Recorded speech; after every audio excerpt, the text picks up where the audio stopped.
बहुजन OBC दलित आदिवासी शेतकरी कष्टकरी व अपेक्षितांना न्याय देणारी सेवा जनशक्ती पार्टी येणाऱ्या विधानसभा व स्थानिक स्वराज्य संस्थांच्या निवडणुका लढवणार आहे। जिल्ह्यातील विधानसभा निवडणुकीत गंगाखेड, जिंतूर सेवा जनशक्ती पार्टीची महाविकास आघाडी किंवा महायुती तसेच समविचार पक्ष यांच्यापैकी कोणाशी युती झाली तर आम्ही त्यांच्यासोबत असू, अन्यथा आम्ही स्वबळावर निवडणुका लढवणार अशी माहिती शिवा संघटना राज्य सरचिटणीस धन्यकुमार शिवणकर यांनी पत्रकार परिषदेत माहिती दिली। यावेळी संघटना तसेच पार्टीच्या विविध कामांच्या बाबींची माहिती त्यांनी दिली। मागील निवडणुकातील महायुतीच्या अनुभवाविषयी त्यांनी टीका केली।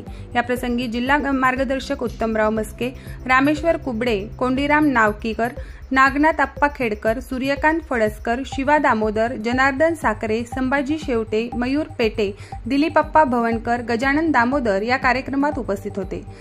आज शिवा संघटनेच्या वतीने पत्रकार परिषद आयोजित केली होती। येणाऱ्या विधानसभेच्या निवडणुकीबाबत आमची सेवा जनशक्ती पार्टी म्हणून जी काय भूमिका राहणार आहे ती आमची जर महाविकास आघाडी किंवा महायुती यांच्यासोबत जर चर्चा होऊन आम्हाला काही जागा मिळाल्या तर ठीक, नाही तर समविचारी पक्षांना सोबत घेऊन सेवा जनशक्ती पार्टी परभणी जिल्ह्यामधील आपल्या गंगाखेड आणि जिंतूर या 2 विधानसभा लढवणार आहे।